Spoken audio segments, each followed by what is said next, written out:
seperti itu.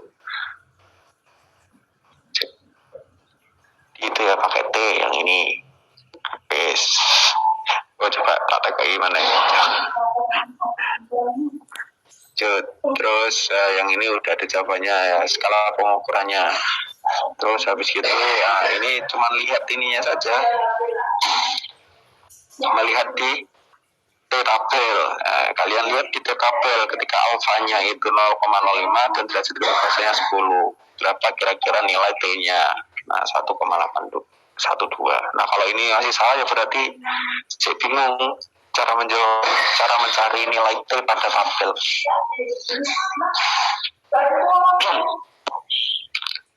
Terus habis itu ini apa? Mesin tertentu membuat resistor listrik memiliki resistensi. Nah, berapa probabilitas bahwa sampel acak dari 36 resistor ini akan memiliki total gabungan? Nah, kalau mencari total gabungan itu berarti pakai distribusi sampel acak 2 sampel.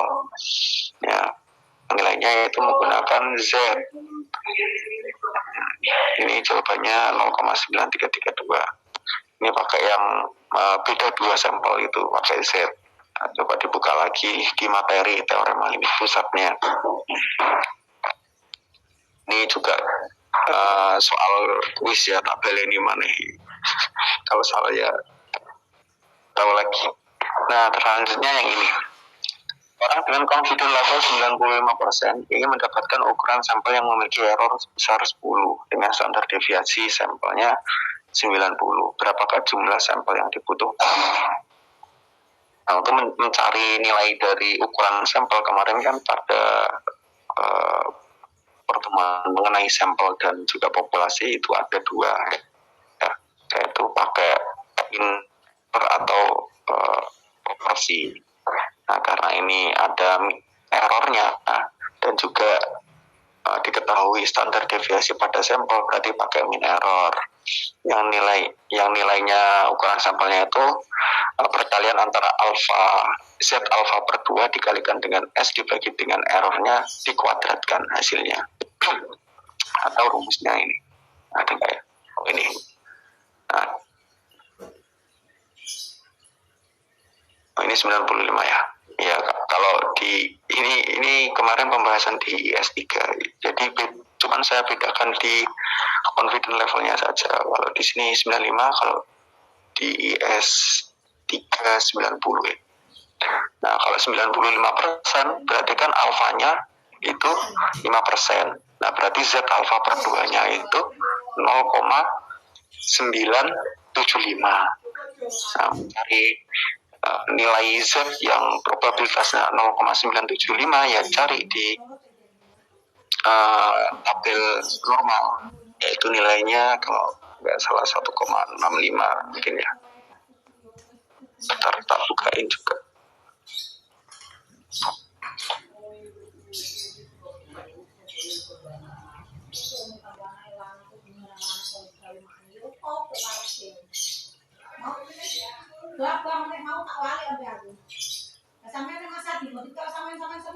Z 9,75 cari Z,975 itu ini kan Z 9,75 berarti jawabannya itu nanti 1,96. Nah, berarti ada di sini itu 1,96 ya. Kalau ini 90%, kalau yang di soal kalian kan 95%, berarti Z alfa per 2-nya 1,96. Nah, terus S-nya 90 dibagi dengan 10 dikuadratkan. Nah, itu nanti ketemu ukuran sampelnya. Ukuran sampelnya bentuk koma atau kalau di koma ya dibulatkan aja. Dibulatkan ke atas atau dibulatkan ke bawah. Sesuai dengan besar komanya. Seperti itu. Terus selanjutnya, sebuah mesin produksi lempeng metal memproduksi metal berbentuk lingkaran. Sampel diambil dengan mengukur diameter, yakni diameternya seperti ini. Carilah interval kepercayaan sebesar 99% rata-rata diameter hasil dari mesin produksi ini.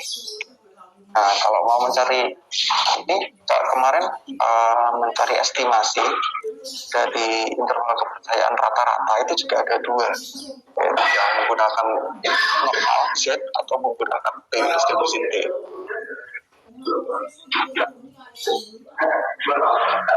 Berarti kalau ini pakai Z atau pakai T?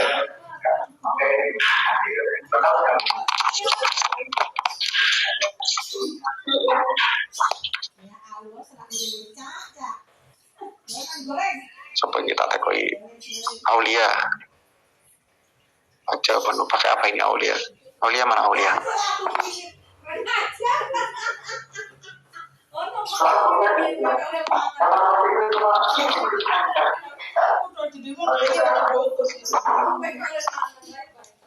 Aulia? Mana Aulia?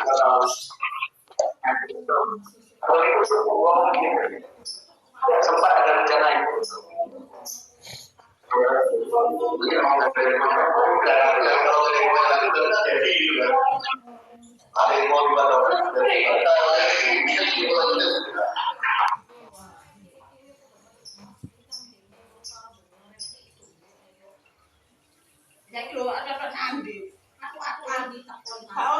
Aulia ini, Aulia Wahyuning Tias.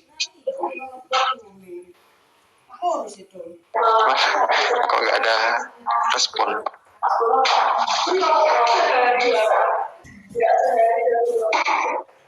Seperti biasa ini yang off cam, ya coba tanyain.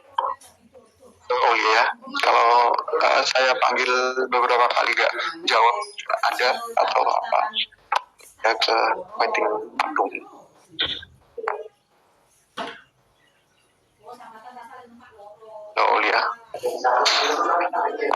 Aulia Wahyuning Tias,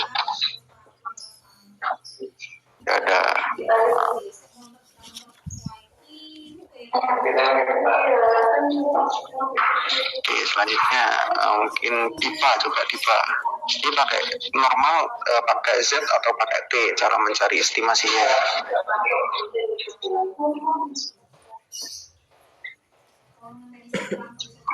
Halo Diva.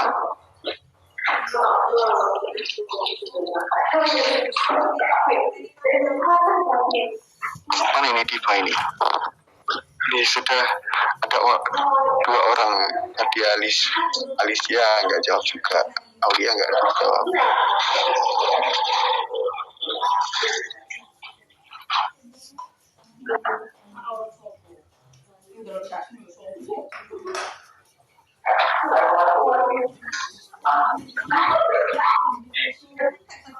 Halo, Dipa, mana Dipa Pramudia?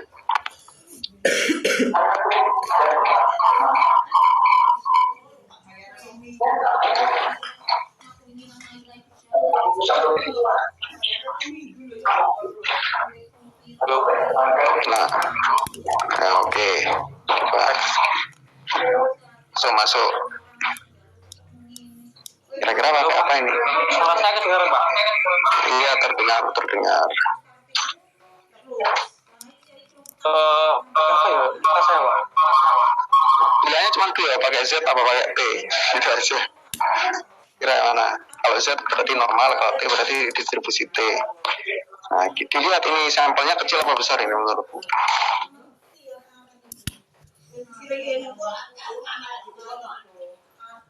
Besar, Pak. Mana besar? Dikatakan besar itu kalau kemarin di PPT saya itu gimana? Sampelnya ukurannya berapa kalau besar itu? Minimal berapa?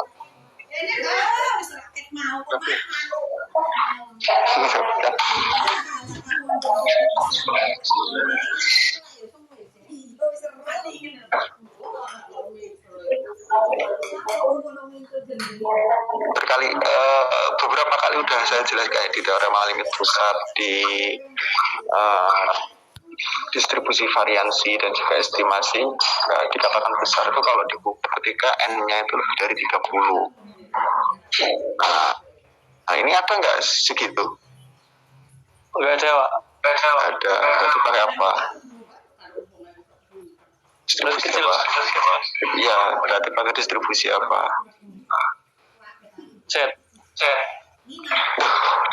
Kalau Z itu kalau sampelnya gede, kalau yang kecil itu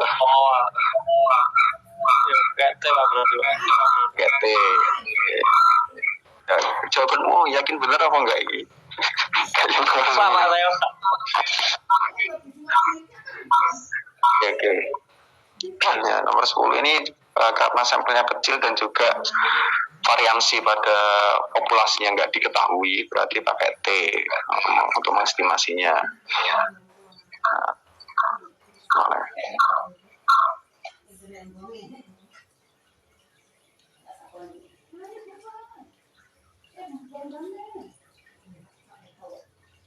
Satu, dua, tiga, gak ditulis itu.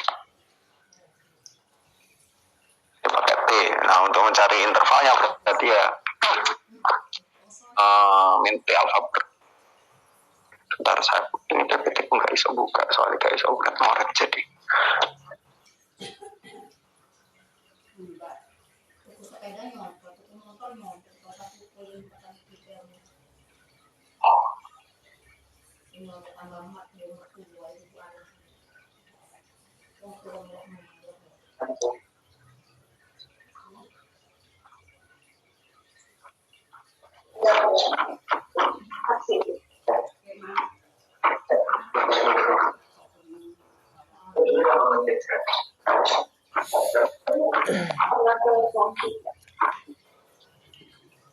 Nah, ini Z.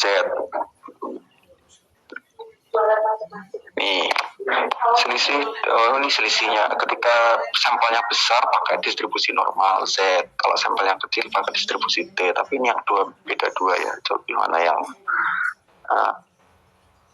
single. Nah, ini yang single. Berarti X bar min P alfa per 2 S dibagi akar N.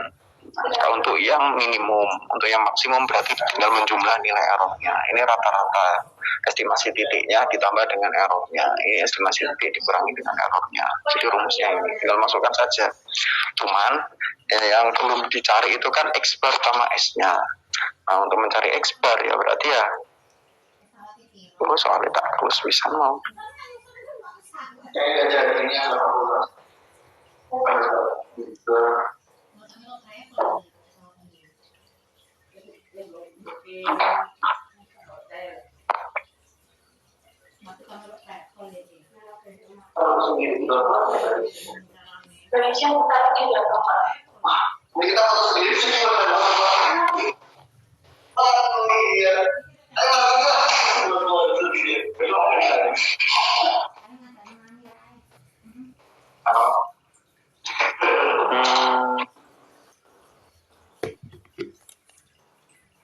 Hari ini nggak mudah PPKM lagi nih.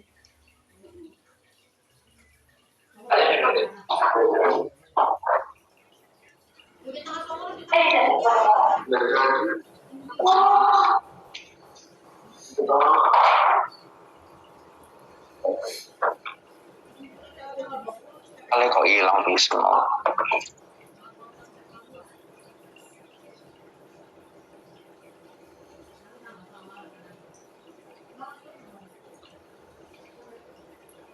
Di open mute mesin sedopo tak ambek itu ya. Jadi untuk mencari estimasi pakai distribusi T tadi itu kan butuh S, butuh standar deviasi pada sampel. Jadi cari dulu standar deviasi pada sampel pakai rumus teorema 8.1 yang tadi dijelaskan di soal sebelumnya juga sama rumusnya. Nah, dan juga mencari rata-rata sampel. Dari rata-rata sampel ya tinggal menjumlahkan terus dibagi dengan banyaknya sampelnya ini. Ini dijumlahkan ini 1,01 ditambah 0,97 ditambah 1,03 terusnya dibagi dengan 1, 2, 3, 4, 5, 6, 7, 8, 9 dibagi dengan 9 data X bar-nya. Untuk mencari T-nya ya seperti biasa, karena ini confidence level-nya 99%, berarti alfanya 0,01 atau 1%. Berarti alfa per 2-nya ya 0,005 atau 0,5%. 0,5% dicari di sini pakai tabel ini ya. Tabel T. Nah di tabel B cari yang alfanya 0,05. Ini kan sudah alfa, beda dengan normal ya. Kalau yang di normal itu bukan alfa. 0,05 ini kan 0,05. Kita lihat tadi nilai banyaknya sampelnya 1, 2, 3, 4, 5, 6, 7, 8, 9. Banyak sampelnya 9. Berarti derajat kebebasannya itu 9 dikurangi 1, 8. Berarti 0,005. Oh yang ini ya, 0,005 dengan derajat kebebasan 9. Nah, berarti nilai T-nya itu ini 3,250. Masukkan aja rumusnya. Selanjutnya, nah ini kalau hal nomor 14 ini ya insya Allah sepertinya saya yakin benar semua ya, karena tinggal gambar saja. Saya tidak menyuruh mendapatkan mencari tabel selanjutnya atau berapa frekuensi relatifnya, berapa akumulatifnya, tapi kalau kalian menghapi untuk mempermudah menggambar juga nggak apa-apa. Dan juga berapa tepi kelasnya terus juga nggak apa-apa. Yang disuruh di soalnya itu cuman disuruh menggambar histogram, polygon, ogive, dan box-plotnya saja. Nah, terus soal yang terakhir, nilai rata-rata tes CPNS tahun 2021 adalah 460 dengan standar deviasi 35. Berapa peluang bahwa dua kelompok dipilih acak masing-masing terdiri 81 dan 100 orang akan berbeda nilai rata-ratanya antar 10 sampai 15. Nah, untuk ini itu pakai ini ya, pakai probabilitas Z. Jadi berapa selangnya. Nah, kalau ada karena dua jenis sampel yang berada pada populasi yang sama, berarti selisih mu-nya 0, selisih mu-nya. Ya, kenapa ini jadinya 0? 10 min 0 dibagi dengan 35. 35 ini standar deviasi di populasi. Ini juga 15 min 0 standar deviasi di populasi kan diketahui ya mana ini.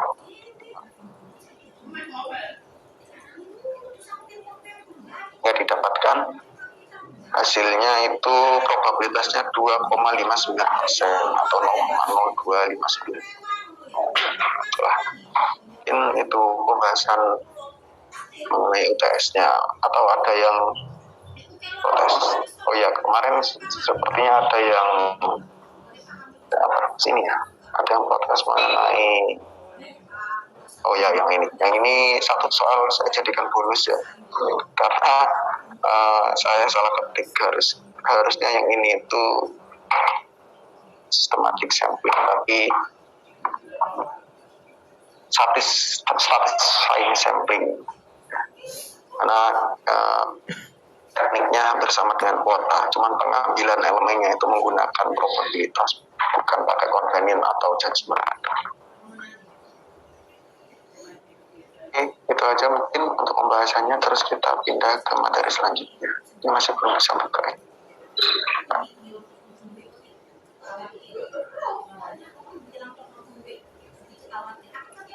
Belum bisa buka, kita pakai PPT yang di OneDrive.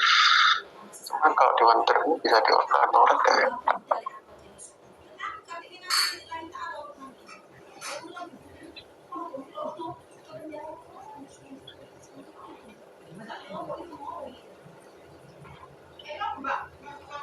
Kita di pertemuan ke-9 ya, mengenai uji hipotesis ya, untuk materinya. Nah, sebelum materi ini ada subjek MK yang ada di RPS, jadi capaian pembelajaran mata kuliah untuk bab ini itu mampu menguji hipotesis satu rataan dan dua rataan. Berarti ada hipotesis satu rataan, ada hipotesis dua rataan. Jadi rekan-rekan harus bisa menyelesaikan permasalahannya. Dan juga mampu menguji hipotesis satu proporsi dan selisih dua proporsian. Itu juga bahasanya karena hipotesis ini banyak sekali ya. Ini saya bagi dua. Untuk materi sekarang dan juga minggu depan. Materi sekarang itu pada tiga teratas ini, konsep pengujian hipotesis statistika, uji hipotesis statistik, dan juga uji hipotesis rata. Dan dua yang bawah itu di minggu selanjutnya atau minggu ke-10 mengenai uji hipotesis proporsi dan varian. Dan juga nanti ada uji independensi juga, saya tambahin satu lagi. Yang pertama mengenai konsep pengujian hipotesis dulu. Hipotesis sendiri yaitu pernyataan atau dugaan tentang satu atau dua populasi, yaitu dugaan yang kita dapatkan dari sampel untuk menduga nilai yang ada di populasi. Hampir sama kayak ini estimasi ya. Kalau estimasi lebih ke nilainya, kalau hipotesis ini pernyataannya. Kebenaran suatu hipotesis statistik tidak pernah diketahui dengan pasti kecuali meneliti seluruh populasinya. Jadi kalau mau membuktikan kebenaran dari hipotesis yang sesungguhnya, itu harus diteliti dulu seluruh elemen pada populasinya. Tapi kan itu suatu ketidakmungkinan ya, ketika populasinya itu infinite atau tak terbatas, besar sekali. Nah, kalau populasinya terbatas mungkin tidak bisa ya. Kalau misalkan populasi mahasiswa Telkom yang terbatas bisa dihitung, jadi bisa membuktikan hipotesisnya secara pasti. Sehingga untuk membuktikan hipotesis statistik menggunakan sampel acak dari populasi. Membuktikan hipotesis statistik menggunakan sampel acak dari populasi berarti ada nilai probabilitasnya nanti pasti. Setelah pengambilan keputusan harus mencakup awareness akan kemungkinan peluang kesimpulan salahnya. Jadi harus memperhatikan juga ya, hipotesis itu nggak harus selalu benar, tapi juga ada kemungkinan salah juga. Struktur hipotesis dirumuskan dengan menggunakan istilah hipotesis 0 atau H0. Nah, hipotesis kita sementara itu ditambahkan H0 notasinya. Ini hipotesis sementara. Terus untuk hipotesis penolakan terhadap H0 itu mengarah pada hipotesis alternatif ya, yang disimbolkan H1 gitu ya. Sebagai contoh nih untuk materi-materi mungkin kedepannya ini saya banyakin contohnya saja daripada rumus-rumus. Ya rumusnya sekali aja terus banyakin contohnya agar rekan-rekan bisa lebih mengerti pengaplikasiannya rumusnya itu di mana daripada banyak menghafal teori. Kalau lebih sering mengerti pengaplikasian rumusnya pasti teorinya akan juga nyantol, asalkan sering berlatih. Tapi kalau banyak contoh tapi nggak sering berlatih ya sama aja. Pokoknya pada contoh binomial misalkan probabilitas cacat 0,1 pada data sebelumnya tidak lagi benar. Dugaan sementara mungkin probabilitas melebihi 0,1 sehingga notasinya probabilitasnya yaitu H0-nya itu sama dengan 0,1. Karena ini ya menggunakan nilai yang disamakan dengan pada data sebelumnya. Untuk alternatifnya melebihi 0,1. Apabila pada data mendeteksi bahwa 12 item catat dari 100 sampel tidak menyanggah bahwa probabilitas sama dengan 0,1. Nah, maksudnya gimana? Kalau kita punya 100 sampel ya, oh bisa ternyata ditulis.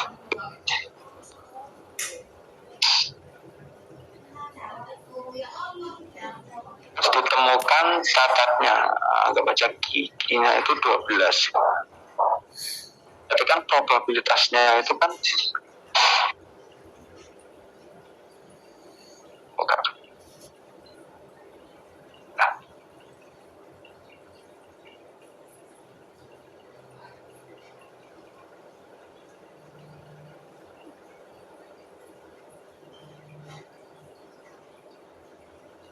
Biasanya kan berarti 12 per 100 ya. 12 per 100 itu 0,12. Nah, nilai tersebut itu belum tentu menolak H0. Karena apa? Karena pada dasarnya uji hipotesis itu mengacu pada nilai estimasinya ya. Berarti ada nilai R yang bisa ditolerir. Kenapa? Nilainya itu bukan menolak atau menerima H0, tapi gagal menolak H0. Ada kemungkinan dia menerima, masih ada kemungkinan dia menerima juga di situ. Karena probabilitasnya di sini 0,12 ya, masih mendekati 0,1. Akan tetapi kalau nilainya itu misalkan ditemukan cacatnya itu 20 nih dari 100 data, berarti 20 dibagi 100 itu 0,2. Nah 0,2 itu kan intervalnya udah termasuk besar ya, dari 0,1, sehingga bisa dikatakan kesimpulannya itu menolak H0 karena ya jaraknya tadi udah terlalu besar, bisa jadi udah melebihi error yang ditolerir tadi. Nah, karena nilainya itu udah nggak sama dengan 0,1, maka dikatakan tolak H0 atau mendukung H1. Nah, gitu ya.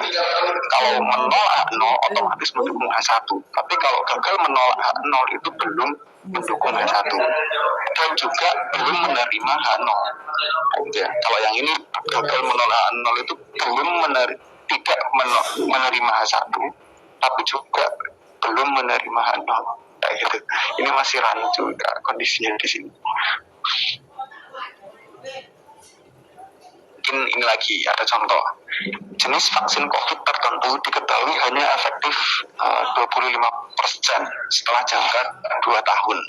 Nah, berarti kalau efektif 25%, anggap aja probabilitasnya 1/4 ya, 0,25. Untuk menentukan apakah vaksin baru lebih unggul dalam memberikan proteksi terhadap COVID untuk jangka yang lebih lama, maka menguji pada 20 orang secara acak, lalu disuntik vaksin baru. Apabila diketahui 8 dari 20 memiliki kekebalan lebih dari 2 tahun, maka vaksin baru dianggap lebih unggul. Sehingga hipotesis alternatifnya bahwa vaksin baru lebih unggul kalau diketahui 8 orang yang disuntik vaksin baru tadi memiliki kekebalan lebih dari 2 tahun.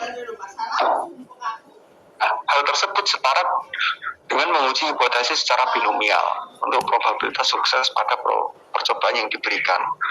Dengan probabilitas kalau hipotesis sementara kan disamakan dengan kondisi vaksin yang lama yang probabilitasnya 0,25 atau probabilitasnya 1/4. Nah, sehingga hipotesis awalnya itu probabilitasnya dia itu cuma 0,25. Tapi kan ada juga persekitaran di situ karena kita menggunakan titik kepercayaan ketika dia bisa diterima kalau dia 8 lebih dari 8. Nah, berarti kan kalau kita punya 20 harusnya nilai titik ukurnya itu kan 5, tapi di sini dikatakan 8. Berarti ada spare, ada rings tuh. 5 ke 8 itu ada 6, ada 7. Nah, ketika 6 sama 7, ketika diketahui 6 atau 7, berarti dia belum menerima H1 dan atau tidak menolak H0, tapi gagal menolak H0, bukan menolak H0 kayak gitu. Masih dalam keadaan estimasinya, masih berada di nilai estimasi. Padahal nilai titik kalau sesuai dengan probabilitasnya itu kan 5, karena 25% dari 20 itu 5. Tapi di sini klaimnya itu ketika lebih dari 8, atau biasa 8 ini disebut titik kritis ya nanti. Nah, kalau kita lihat seperti ini, berarti kalau ada 20 orang nih, nah, terus di sini kita ambil titik kritisnya 8. Nah, maka 8 ini dinamakan titik kritis. Nah, terus yang ini ke kanan ini, yang ini nggak bisa ditulis, berarti bisa ngorek-ngoreknya sebelah kiri aja. Yang dari antara 8 sampai 20 atau lebih besar dari 8 itu dinamakan critical region atau area kritis. Kalau 8 dinamakan nilai kritis atau critical value-nya. Nah, jika X lebih dari 8 itu dikatakan menolak H0 dan menerima H1. Nah, kalau nilainya itu kurang dari 8, padahal kan H0-nya tadi sama dengan ini ya, sama dengan 8. Probabilitasnya sama dengan 0,25. Nah, tapi kan dia pakai nilai critical value-nya 8. Berarti dia bukan bukan langsung menerima H0 tapi gagal menolak H0. Masih ada kerancuan di situ karena masih berada di range estimasinya. Kemarin estimasi kemarin itu kan titik-titik yang banyak ya, banyak titik. Nah, jadi pastinya pun masih belum tentu berada di mana. Itu.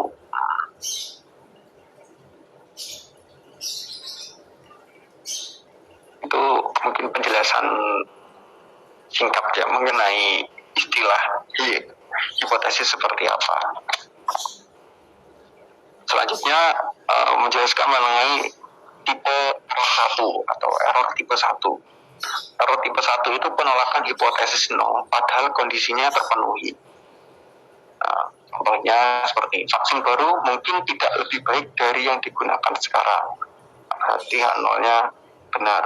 Namun dalam sekelompok individu yang dipilih acak lebih dari 8 sampel melewati periode 2 tahun tidak tertular COVID. Nah, itu kondisi di mana menolak H0 tapi kondisinya benar H0 tersebut. Itu dinamakan error tipe 1. Terus ada juga error tipe 2 di mana penolakan hipotesis 0 atau H0 ketika hipotesisnya itu memang salah.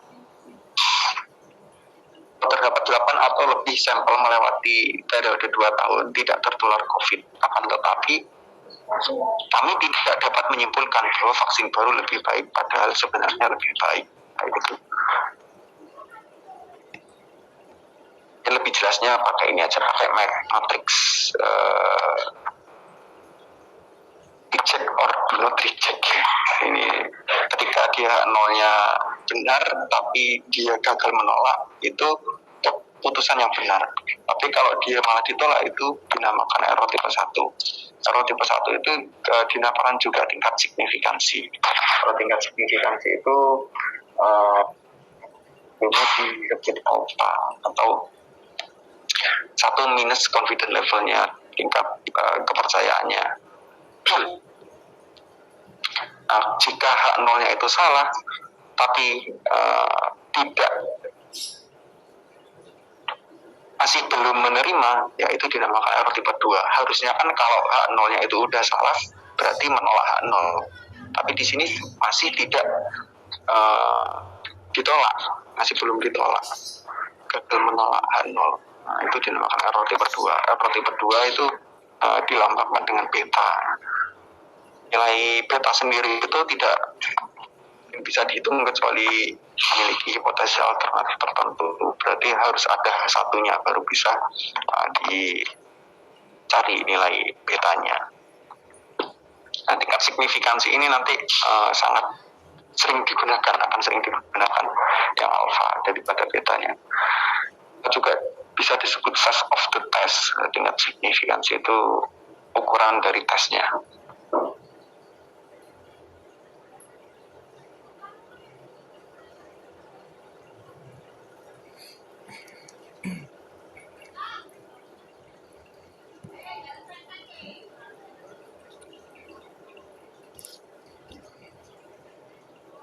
Selanjutnya mengenai beberapa yang harus kita ingat mengenai uji hipotesis. Nah, sifat penting uji hipotesis ini perlu kita ingat. Mungkin nanti kalau kalian menganalisis di tugas akhir atau apa ya, ada uji hipotesisnya.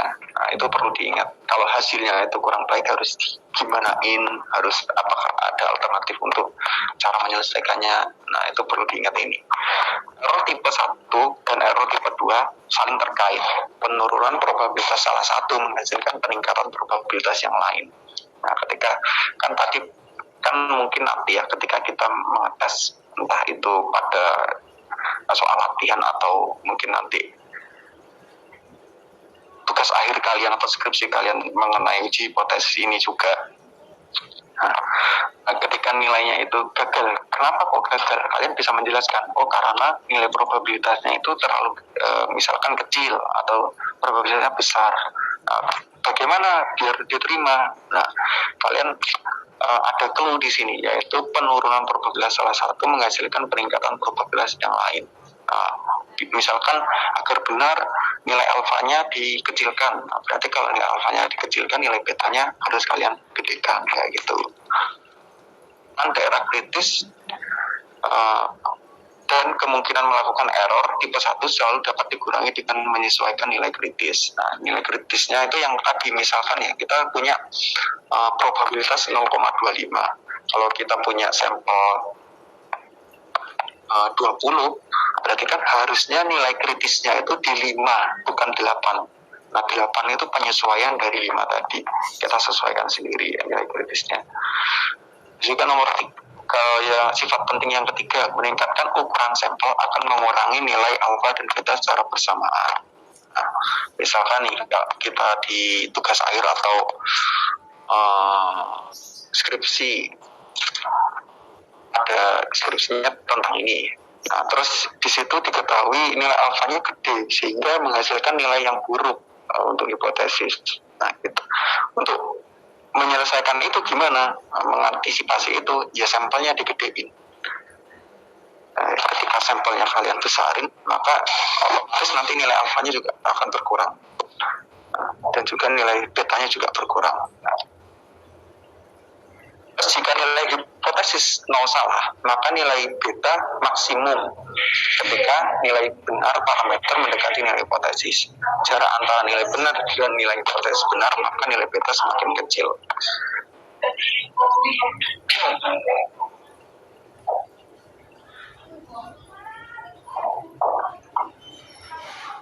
Oke, mungkin bagaimana cara menentukan H0 dan H1, kita langsung ke contoh aja.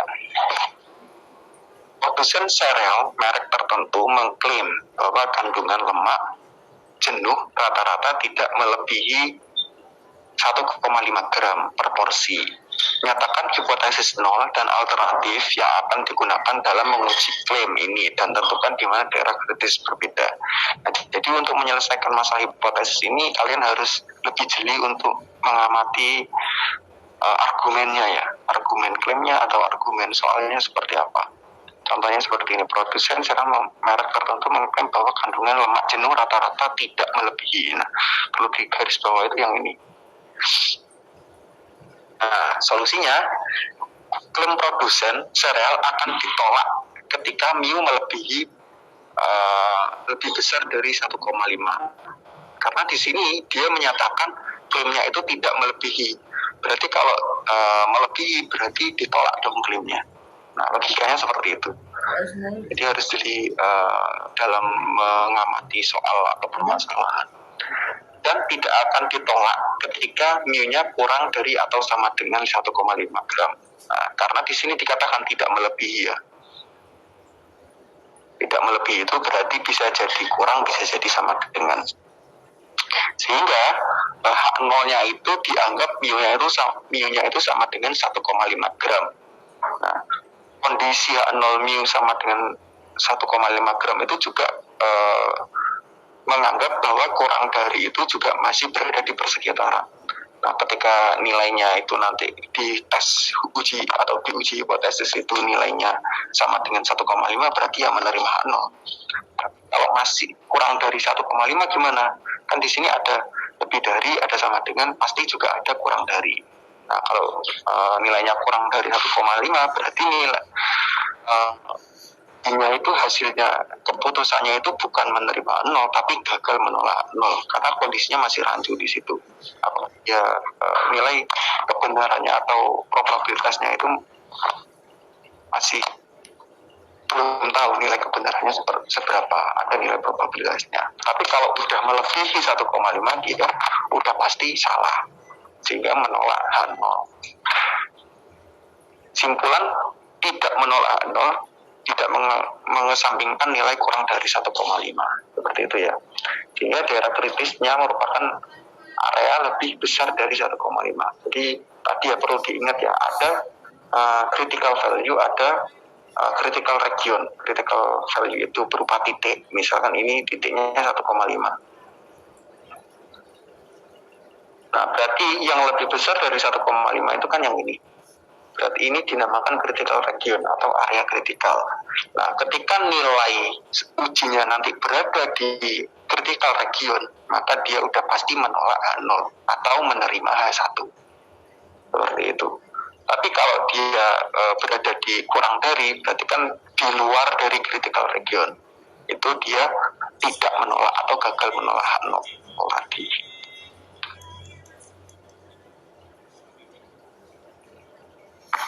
Oke, ini contoh. Coba, ini sudah tak kasih clue, kira-kira hak nol dan hak satunya gimana? Nanti saya tunjuk. Orang agen real estate mengklaim bahwa 60% dari semua tempat tinggal pribadi yang sedang dibangun saat ini adalah rumah dengan 3 kamar tidur. Untuk menguji klaim ini, sampel besar tempat tinggal baru diperiksa. Proporsi rumah dengan 3 kamar tidur ini dicatat dan digunakan sebagai statistik uji. Nyatakan hipotesis nol dan alternatifnya yang akan digunakan dalam pengujian ini dan tentukan lokasi daerah kritisnya. Nah, ini sudah ada nih. Jika statistik uji secara substansial lebih tinggi atau lebih rendah dari 0,6, maka akan menolak klaim agen. Oleh karena itu, hipotesisnya seperti apa? Coba, ini siapa ini? Iwan Nur Sofyan, mana Iwan Nur Sofyan? Ada?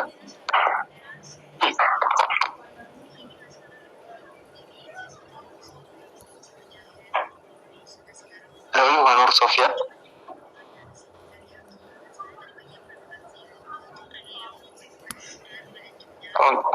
Kalau saya panggil tidak menjawab atau ya setidaknya menjawablah, ada Pak, kayak gitu. Berarti kalau menjawab kalian memperhatikan, kalau nggak menjawab berarti nggak tahu di mana kalian. Berarti saya masukkan waiting room ya. Iwan Nur Sofyan, mana Iwan Nur Sofyan?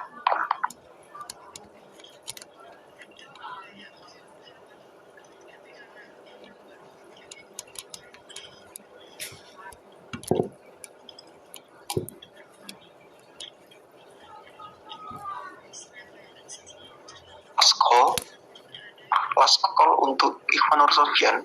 Kamu akan ketinggalan pesawat kalau nggak menjawab.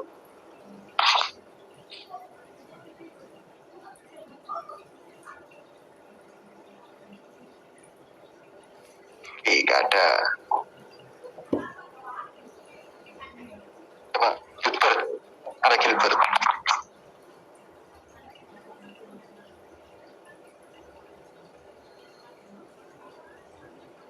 Halo, Gilbert.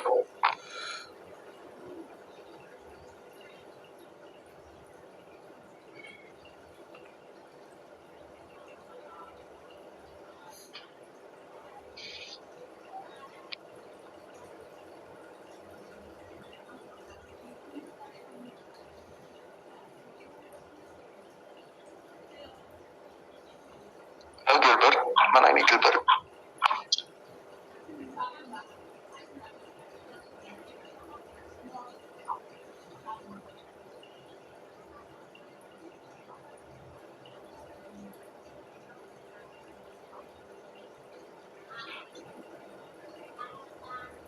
Panggilan terakhir ditujukan kepada Gilbert.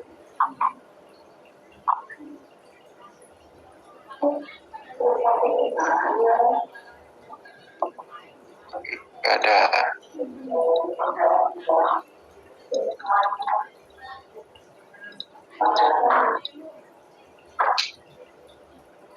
Terus Haikal, mana? Ada Haikal?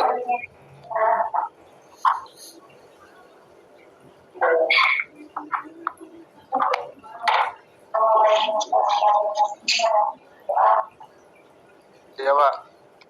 Haikal, ya gimana itu? Ini sudah kasih solusi nih. Maksudnya itu di sini sudah logika permasalahannya sudah dibangun. Jika statistik uji secara substansial lebih tinggi atau lebih rendah dari B, maka akan menolak klaim agen. Hak nolnya itu sudah pasti dong berapa nilainya. Kita tulis, berarti hak nolnya berapa? 0,6. Hak nolnya sip 0,6. Terus yang satunya?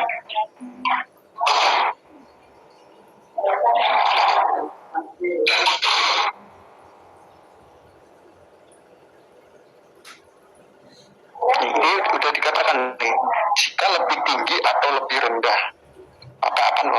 bagian. Berarti itu kan kondisi di mana H1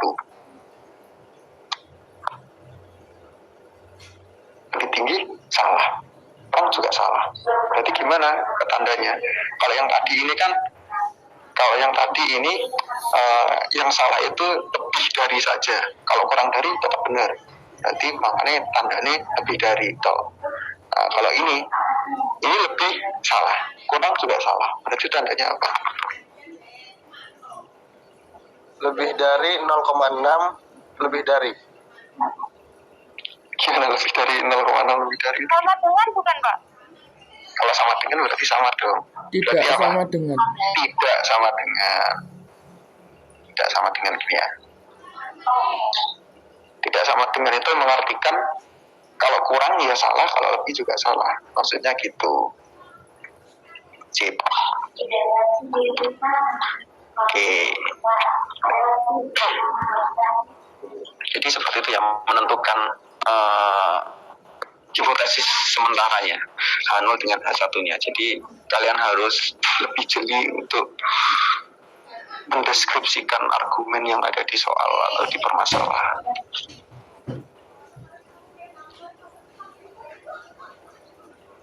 Terus selanjutnya pendekatan uji hipotesis dengan probabilitas error tipe 1 top. Jadi ada langkah-langkah ya, langkah-langkah menyelesaikan uji hipotesisnya sehingga kita bisa menarik kesimpulan hipotesisnya yang benar itu apa. Yang pertama itu nyatakan H0 dan H1. Kayak tadi ya, bagaimana menyatakan H0 dan H1? Ya caranya seperti tadi, kita analisis argumennya. Kira-kira dia salahnya di mana? Nah, ketika dia salahnya di situ, itu dikatakan H1. Kayak gitu. Terus habis itu pilih level signifikansinya. Nah, biasanya ditentukan loh. Nah, di dalam soal biasanya ditentukan. Atau kalau kalian di skripsi atau tugas akhir itu kalian tentukan sendiri, kalian mau signifikansi level berapa. Biasanya yang sering digunakan itu 95 atau 99, sehingga alfanya 0,05 atau 0,01 itu yang sering digunakan. Habis itu pilih statistik uji yang sesuai dengan tentukan daerah kritis berdasarkan alfanya. Nah, habis itu tentukan titik kritisnya tadi. Nah, kalau kita menggunakan kayak ini tadi ya, yang ini tadi, H0 P sama dengan 0,6 dan P tidak sama dengan 0,6, otomatis titik kritisnya ya di sini 0,6 ini. Nah, setelah itu keputusannya bahwa H0 jika statistik uji yang dihitung berada di daerah kritis. Jika tidak, jangan ditolak. Nah, habis itu tarik kesimpulan ilmiahnya.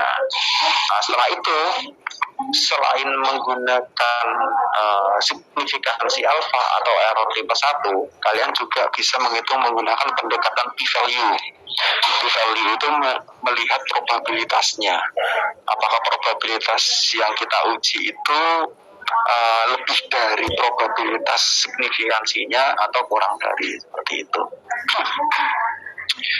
Nah, mungkin lebih jelasnya nanti dicontoh saja. Nah, sebelum itu saya jelaskan uji rata-rata tunggal. Nah, itu nanti langkah-langkah itu digunakan untuk mencari penyelesaian ketika menggunakan uji rata-rata tunggal atau proporsi ataupun variansi nanti. Nah, ini saya jelaskan dulu uji rata-rata tunggal, uji hipotesis rata-rata tunggal. Nah, materi-materi sebelumnya itu nyambung ya, dari teorema limit pusat, dari distribusi sampel variansi sampai ke estimasi, itu nyambung ke uji hipotesis ini. Nah, berdasarkan pengetahuan kita sebelumnya bahwa distribusi sampel rataan dapat diketahui dengan normal menggunakan teorema limit pusat. Nah, kalau masih ingat rumusnya teorema limit pusat kan ini, Z sama dengan X bar min mu dibagi sigma per akar N. Ini teorema limit pusat. Nilai H0 ketika mu sama dengan mu 0 dan ketika ekspresi ini kan ekspresi estimasi ya, estimasi di bab sebelum UTS kemarin, nilainya Z, dimana nilai mu-nya ini kalau kita jabarkan nanti ketemunya X bar min Z alfa per 2 terus dikali sigma per akar nilainya ini mu, nilainya X bar plus Z alfa per 2 per N. Nah gitu ya. Nah ini kalau dijabarkan jadinya ini. Nah ekspresi ini itu dapat digunakan sebagai area tidak menolak hak nol. Berarti area tidak menolak hak nol. Ketika dia itu dia tidak menolak hak nol. Kalau dia di luar itu berarti dia menolak hak nol. Berarti dia menerima H1. Penolakan terhadap hak nol ketika uji statistik dari Z jatuh pada daerah kritis atau di luar probabilitas estimasi tersebut. Jadi kalau di luar estimasi ini berarti dia menolak hak nol atau menerima H1 tadi. Nah, dari pernyataan tersebut didapatkan prosedur pengujian rata-rata tunggal ketika variannya diketahui. Nah, varian diketahui itu mana? Yang ini ya, ini varian di populasi. Populasi. Nah, varian di populasi yang diketahui kita pakai Z atau sampel yang besar kita pakai Z. Bisa pakai ini atau pakai ini. Ini kan nilainya sama dengan yang tadi ya, sebenarnya sama kayak ini. Sama aja pakai yang ini. Sehingga jika min Z alfa per 2 kurang dari Z alfa per 2 jangan tolak 0. Berarti dia berada di persekitarannya situ. Nah, penolakan terhadap hak 0 berarti menerima alternatif hipotesis bahwa mu-nya tidak sama dengan mu 0. Dengan definisi area kritis seperti ini, jelas bahwa terdapat probabilitas alfa yang menunjukkan penolakan terhadap hak 0 meskipun mu-nya tidak sama dengan mu 0. Nah, ya yang dikatakan tadi ya, berarti yang dicari itu Z-nya, habis itu bandingkan dengan Z alfa per 2 dan juga sampai dengan minus Z alfa per 2. Nah, kondisinya yang ini ya. Minus Z alfa per 2 kalian cari di tabel, ini juga dicari di tabel, Z-nya ini kalian cari pakai perhitungan. Yang ini pakai tabel dengan alfanya diketahui pakai signifikansinya tadi. Kalau dilihat pada grafiknya, grafik normal, alfa per 2 itu nilainya di A sini, nah B-nya sini. Ini kan di area ini itu kan area estimasinya ya. Ini area estimasi.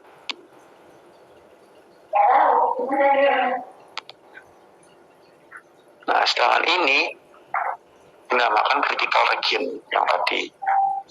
Ini treat region.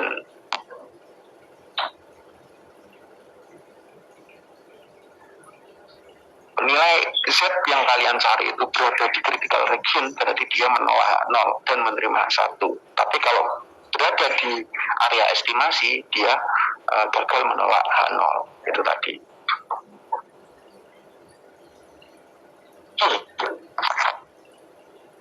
Lebih jelasnya di contoh nih. Sebuah sampel acak dari 100 kematian yang tercatat di Surabaya saat pandemi menunjukkan rata-rata korban berumur 71,8 tahun. Nah, habis itu dengan asumsi standar berarti ini apa ini? Ini rata-rata di mana? Rata-rata di sampel apa rata-rata di populasi? Muhammad Randy Wardana.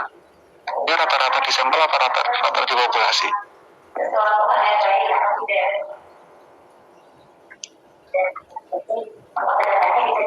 Muhammad Randy Wardana ada?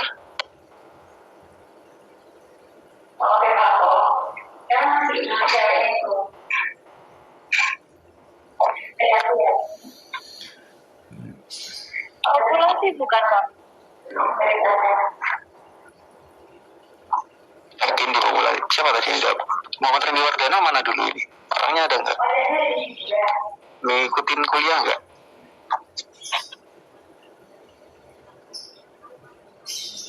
Jangan cuma pasang absen aja ya. Kalian juga harus mengikuti kuliahnya.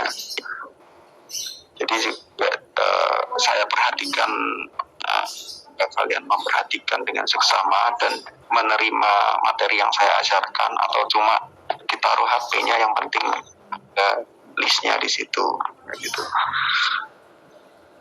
Muhammad Randy Wardana ada nggak? Nggak ada ya, saya kirim ke waiting room. Ada udah 4 orang yang di waiting room. Kalau tadi masuknya nggak, saya aktifkan waiting room, jadi kalian bisa masuk kapanpun. Tapi kalau sudah materi ajar saya sampaikan, saya aktifkan lagi waiting roomnya. Ketika kondisi seperti ini, saya tes yang off cam itu apakah memperhatikan. Ada Muhammad Randy Wardana. Oke.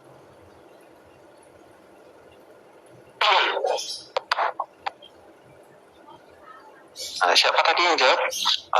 Suaranya cewek, cuman kok nggak ke pop up di layar saya.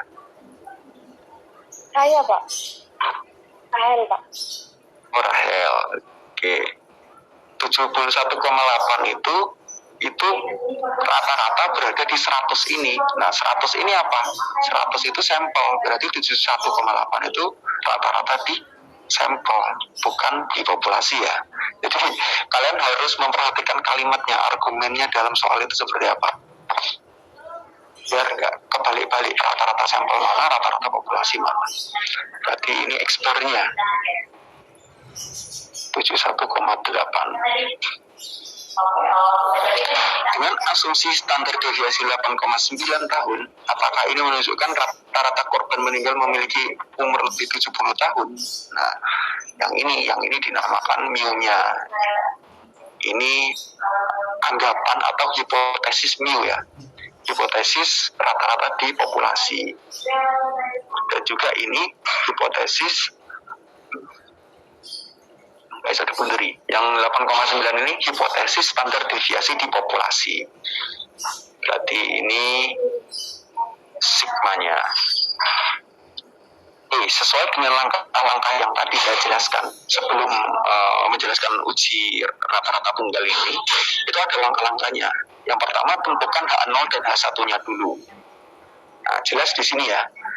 Apakah ini menunjukkan rata-rata korban meninggal memiliki umur lebih dari 70 tahun, ya gitu ya.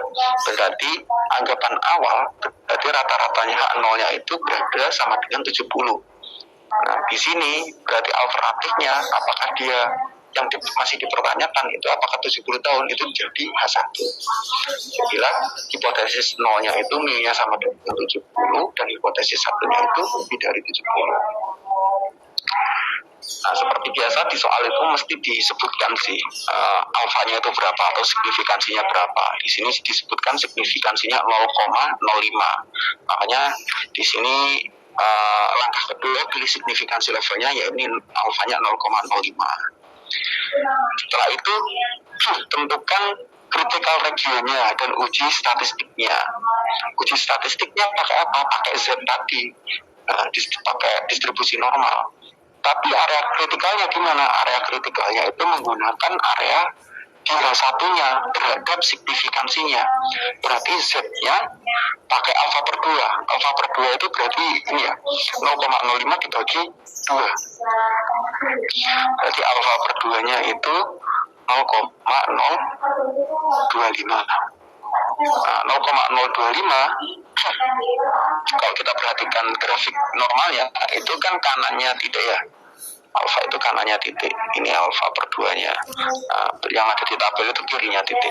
Berarti kita cari 1 min 0,025 yaitu 0,0975.